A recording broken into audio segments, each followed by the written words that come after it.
Assalamualaikum warahmatullahi wabarakatuh. Perkenalkan kami dari kelompok satu Fungsi dan Proses Bisnis, kelas I1, Praktikum. Di sini perkenalkan nama saya Deniska. Perkenalkan nama saya Anindya. Nama saya Javier. Nama saya Kladisia. Nama saya Russell. Nama saya Pilemon. Nah, pada kali ini kami akan mempresentasikan laporan akhir dari matkul ini dengan Functional Area of Operation, yaitu Sales dan Marketing. Pada bab pertama, kami akan membahas tentang deskripsi organisasi. Di sini, deskripsi organisasi kita membahas tentang perusahaan, yaitu bernama Indibis, di mana di sini MyIndibis itu adalah layanan jaringan internet dan solusi digital untuk bisnis. Di mana untuk misi-misinya, yaitu membantu bisnis UMKM, pemerintahan dan bisnis besar, untuk bisa mendapatkan solusi dan menjadi one-stop solution digital dan konektivitas, dan dengan misinya yaitu untuk membantu UMKM atau business owner dalam memecahkan masalah mereka sehingga lebih efisien dengan produk digital Telkom. Selanjutnya, di bab kedua ada proses bisnis dalam perusahaan. Proses pertama adalah content and digital marketing, yang mana tujuannya adalah untuk menarik pembeli melalui konten di website dan juga media sosial Indibis. Pada proses ini dimulai ketika supervisor memerintahkan tim SEO dan juga tim SEM untuk meningkatkan pengunjung web. Nah, setelah itu tim SEO dan tim SEM akan bekerja bersamaan untuk brainstorming ide artikel maupun juga brainstorming penempatan ataupun keyword pengiklanan. Setelah itu mereka akan membuat proposal dan juga membuat draft artikel. Kemudian akan diserahkan ke supervisor untuk dikoreksi. Apabila ada ketidaksesuaian, akan dikembalikan ke tim SEO maupun tim SEM. Kemudian mereka akan memperbaiki atau mengerjakan ulang. Apabila sudah sesuai, maka akan bisa menuju ke proses berikutnya. Untuk tim SEM, selanjutnya akan menghubungi pihak pengiklanan. Apabila pihak pengiklanan tidak setuju, maka dia perlu mencari pihak pengiklanan lain dan melakukan negosiasi ulang hingga pihak pengiklanannya setuju, kemudian iklan dapat ditampilkan. Tetapi di sisi tim SEO, mereka setelah mendapatkan draft artikel yang telah disetujui oleh supervisor, mereka akan membuat dan menulis artikel tersebut di websitenya Indibis. Dari situ kami menemukan base analisnya. Di transport ini, mengirimkan dokumen proposal maupun draft artikel ke supervisor ataupun ke pihak terkait di waiting. Ini itu ada ketika saat menunggu persetujuan supervisor sebelum mengirimkan proposal ke pihak terkait untuk pengiklanan, maupun juga menunggu persetujuan sebelum menampilkan artikel dari draft yang akan disetujui, serta menunggu persetujuan dari pihak terkait dalam pengiklanan selama proses negosiasi. Nah, defeknya ini ada ketika proses negosiasi dengan pihak pengiklanan ini tidak berjalan dengan lancar, sehingga tim SEM harus mencari perusahaan atau pihak terkait lainnya. Nah, tapi juga ada saat proposal dan draft artikel tidak disetujui oleh supervisor, sehingga tim SEO maupun tim SEM perlu merancang proposal dan draft artikel yang baru. Overprocessing ketika di proses brainstorming terlalu detail dan terlalu lama, kemudian overproductionnya ketika keyword yang sudah banyak dibuat tidak spesifik dan tidak mendukung kebutuhan pasar. Dari beberapa waste analysis itu, kami menemukan salah satu permasalahan, yaitu target iklan kurang optimal, yang mana ini kurang menjangkau audiens yang tepat. Kami mengasumsikan ini terjadi ketika tim marketing kurang melakukan segmentasi pasar dan pengolahan data yang tepat, ataupun ketika salah dalam proses penampilan iklan maupun penampilan website, ataupun juga bisa terjadi karena lamanya proses persetujuan proposal maupun draft artikel, sehingga ini ada kemungkinan tren yang dianalisa telah berlalu. Nah, dari beberapa asumsi itu kami membuat improvement BPMN, proses content and digital marketing, tim SEO dan tim SEM sebelum brainstorming, mereka akan melakukan segmentasi pasar yang nantinya data akan diolah dan dikelola sesuai dengan hasil segmentasi pasar tersebut. Setelah itu mereka menuliskan proposal dan juga draft artikel, tapi saat menuliskan itu mereka tidak hanya menuliskan salah satu laporan aja, tapi mereka membuat 2 sampai 3 laporan yang nantinya akan diserahkan semua ke supervisor. Di sini kami mengubah metodenya, jadi dari SEO dan juga SEM tim ini tidak perlu mengerjakan ulang apabila proposal dan draft artikel tidak disetujui supervisor. Tapi supervisor yang akan menentukan dan memilih proposal dan draft artikel mana yang akan diterbitkan sesuai dengan 2 sampai 3 proposal yang diberikan. Jadi bisa dikombinasikan ataupun bisa dipilih salah satu oleh supervisor. Setelah itu supervisor akan memberikan fiksasi proposal dan juga fiksasi draft artikel kepada tim SEO dan juga tim SEM. Setelah itu bisa dilanjutkan ke proses berikutnya. Di tim SEM kami juga ada menambahkan pada awal proses, tim SEM ini telah mengelis jumlah beberapa pihak pengiklanan yang nantinya akan dihubungi apabila ada pihak pengiklanan yang tidak setuju. Sehingga nanti apabila pihak pengiklanan pertama tidak setuju, tim SEM akan langsung menghubungi pihak pengiklanan kedua tanpa perlu mencari pihak pengiklanan lain. SEO mereka akan langsung menampilkan websitenya di artikel. Nah, setelah itu dilanjutkan dengan proses menganalisa dan mengawasi dari supervisor, juga ada pengumpulan feedback dari calon customer ataupun pelanggan. Maka proses dapat selesai dan harapannya ini mampu meningkatkan pengunjung web secara efektif. Baik, selanjutnya adalah proses penjualan, di mana proses ini bertujuan untuk menyediakan solusi berupa produk, meningkatkan keuntungan bisnis, dan memproses segala hal yang berkaitan dengan pemesanan barang. Dalam eh, tim sales dan tim adalah konsumen utama dari proses ini. Proses ini dimulai ketika ketika permasalahan diterima dari customer, lalu tim sales memberi solusi atas permasalahan dari customer dan menawarkan produk. Apabila produk cocok dengan customer, maka akan lanjut untuk menerima pesan dari customer. Apabila tidak, maka akan menawarkan produk lain yang cocok dengan customer. Lalu tim sales akan meng-forward kepada tim logistik untuk mengecek ketersediaan produk. Apabila ada produknya, maka akan mengambil produk dan memforward ke tim sales lagi. Apabila tidak, maka akan mengambil produk dari perusahaan induk. Lalu selanjutnya memforward kepada tim sales untuk memvalidasi produk, lalu mengonfirmasi pesanan dan memberikan nota pembayaran kepada customer. Selanjutnya di sini kami telah menganalisis value added dan business value added dan juga non value added yang di diperinci lagi dengan waste analysis. Di sini ada transportation, yaitu mengirimkan dokumen dan supplier produk yang dipesan.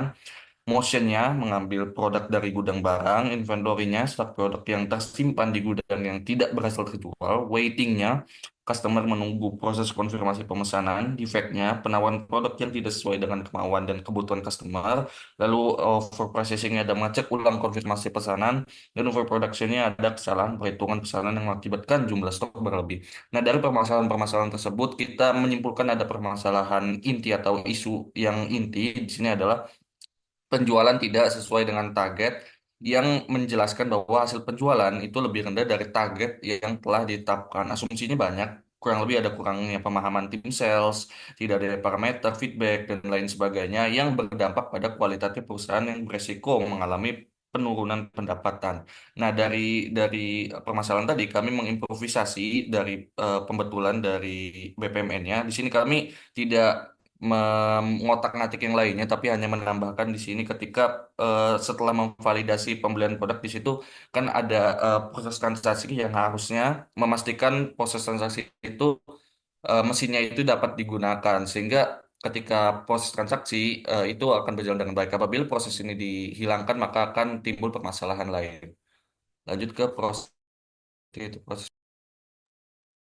Oke, proses selanjutnya adalah proses pembayaran, di mana dari proses ini adalah menyediakan layanan pembayaran dan mengkonfirmasi pembayaran. Dan dari kami mendapat tiga pelaku, yaitu customer operasi keuangan, dan account manager. Dan dari tiga pelaku itu kami mendapatkan proses BPMN, yaitu dimulai dari nota diterima, validasi data pembayaran, berikan opsi pembayaran, konfirmasi pembayaran, lalu jika pembayaran berhasil, jika pembayaran tidak berhasil, maka sampaikan kepada customer bahwa pembayaran mereka tidak berhasil, dan itu kembali lagi ke customer, apakah mereka ingin melanjutkan pembayaran atau mereka membatalkan pembayarannya. Dan jika berhasil, maka pembayaran diterima, lalu ada dua proses yang berlangsung bersamaan, yaitu konfirmasi pemasangan untuk ke tim teknisi dan informasikan pencatatan kepada angkoting. Lalu dari dua proses itu dilanjutkan dengan proses terima dan catat pembayaran.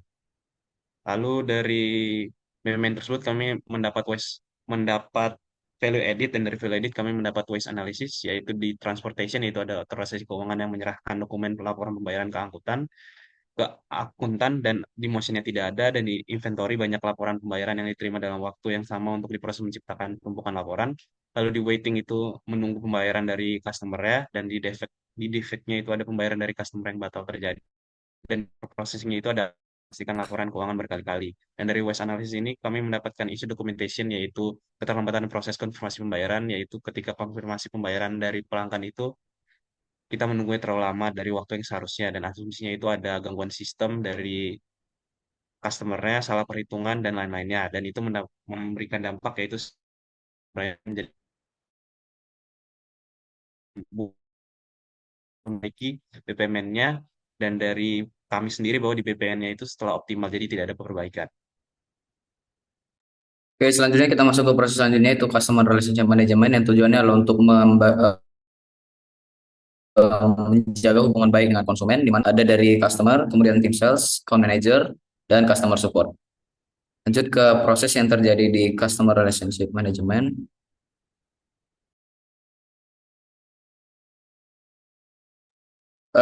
Proses ini dimulai ketika keluhan customer diterima, kemudian dari customer support akan menganalisis mencatat keluhan dari customer, kemudian akan menyampaikan masalah tersebut ke account manager, kemudian dari account manager sendiri akan menganalisis kembali masalah dari customer sebelum akan meneruskan masalah tersebut ke teknisi, dan kemudian pilih orang-orang yang akan datang ke kediaman customer untuk mengatasi masalah tersebut untuk menyelesaikan dan juga memastikan bahwa masalah sudah teratasi atau tidak. Akan terjadi perulangan jika misalnya customer merasa belum teratasi masalah. Kemudian dari teknisi akan melaporkan penyelesaian masalah tersebut jika sudah diselesaikan. Kemudian dari account manager akan menerima kritik dan saran dari customer dan menawarkan customer produk lain dan promo untuk tetap menjaga hubungan baik dengan customer itu sendiri. Kemudian dari value added analysis kami sudah menganalisisnya dan kami mencatat beberapa waste analysis yang bisa dilihat di sini. Yang kemudian dari waste analysis tersebut kami mengambil isu documentation berupa penyelesaian masalah customer itu yang terlalu lama karena teknisi tersendiri tidak memberikan solusi yang tepat atau cepat untuk masalah yang dihadapi pelanggan. Yang kami analisis menggunakan root cause analysis seperti di laporan berikut dan kemudian kami melakukan redesign BPMN di mana ada satu proses yang kami tambahin yaitu di customer support akan memverifikasi permasalahan awal customer sehingga dari customer support ini sudah dianalisis masalah sedari dini mungkin sehingga kemudian ketika sebelum diteruskan ke account manager dan bahkan teknisi kita dari Indibi sendiri sudah benar-benar tahu apa yang dipermasalahan customer sehingga perulangan ketika teknisi datang nanti sudah bisa diminimalisir atau dikurangi. Baik, selanjutnya yaitu ada identifikasi kondisi yang mempengaruhi aliran aktivitas proses bisnis. Yang pertama, pelakunya yaitu dari sales atau account manager, di mana aktivitasnya ialah memeriksa kebutuhan pelanggan.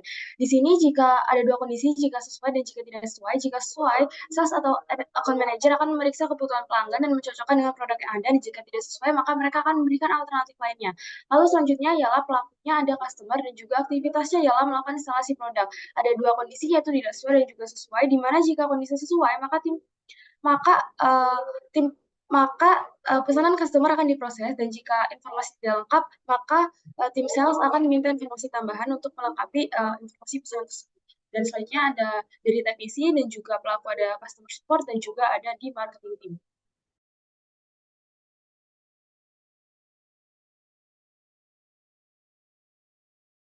Baik, untuk selanjutnya adalah itu identifikasi pengulangan yang mempengaruhi aliran aktivitas. Dan di sini akan ada beberapa pelaku.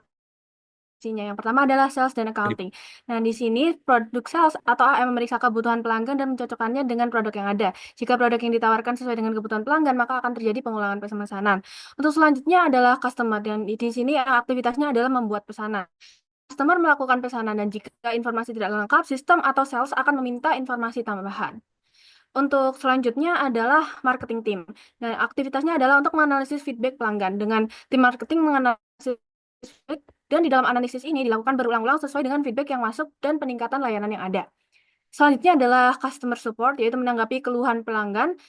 Customer support menanggapi keluhan dan jika ada masalah teknis, mereka akan mengirimkan teknisi dan memberikan panduan penyelesaian. Untuk selanjutnya, bab 5 adalah kesimpulan, yaitu menganalisis fungsi dan proses bisnis dalam suatu perusahaan sangatlah penting untuk mengidentifikasi apakah terdapat tahapan dalam proses yang tidak memberikan nilai tambah bagi konsumen maupun bagi pemilik bisnis itu sendiri.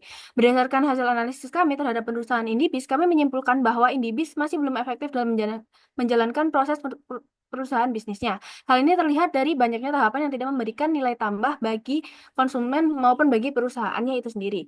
Untuk itu, Indibis perlu mendesain ulang proses bisnis yang ada dengan menghilangkan tahapan yang tidak memberikan nilai sama sekali. Langkah ini sangat diperlukan agar Indibis dapat tetap bertahan di tengah ketatnya persaingan industri jaringan dan telekomunikasi. Selain itu, inovasi serta diferensiasi produk guna menghadapi persaingan dan yang semakin ketat dari para kompetitor.